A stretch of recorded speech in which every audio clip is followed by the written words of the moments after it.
We can start the video by sharing some interesting information about Kevin LeVrone. He lost both his mother and father to cancer before he entered his first bodybuilding competition. He was both the founder and lead singer of the rock band Full Blown. During his competitive life, he mostly spent only 4 months of the year training. He won 19 pro shows in the 1990s, more than any of his competitors at the time. By achieving 21st place in total, he took his place in history as the fourth male bodybuilder to win the most professional championships, after Dexter Jackson, Ronnie Coleman, and Vince Taylor. He became the second Mr. Olympia in the years 1992, 1995, 2000, and 2002.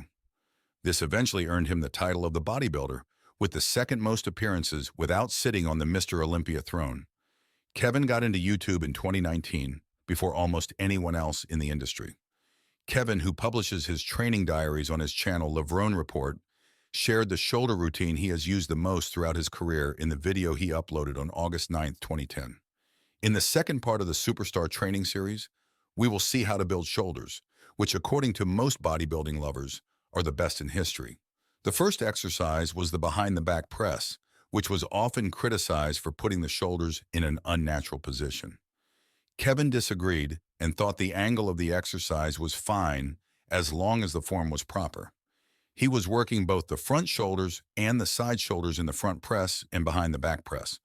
But according to him, the behind the back press activated the side shoulders, which give the width to the shoulders much more.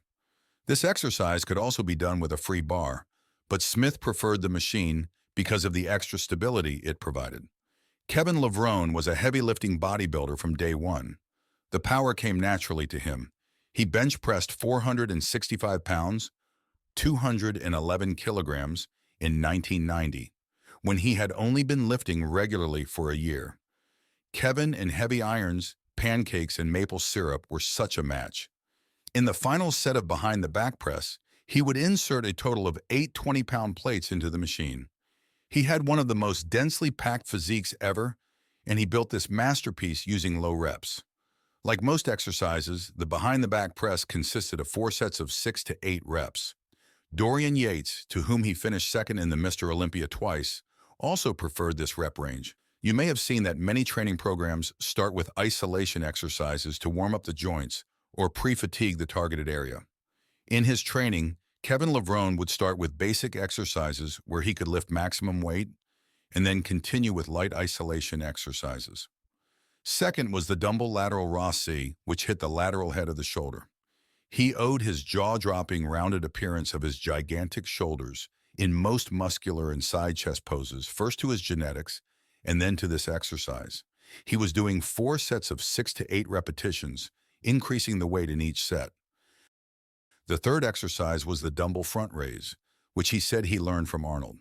It was talked about in gyms that if you do heavy bench presses, adding this exercise to your program puts too much stress on the shoulders. Kevin believed this too was nonsense. He had been doing front raises since 1988 and had no problems. He gave 2 tips to make the exercise more effective. 1. Lift the weight high enough to pass shoulder height. He said that this gives a great pump.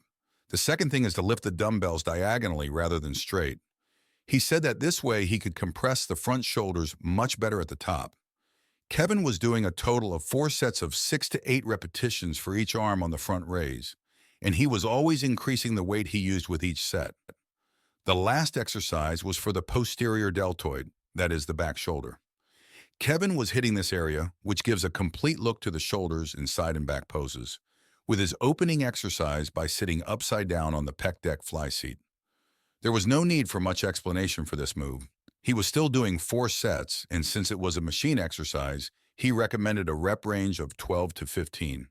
If the video somehow came across you and you have a shoulder training session soon, I think you can easily try it.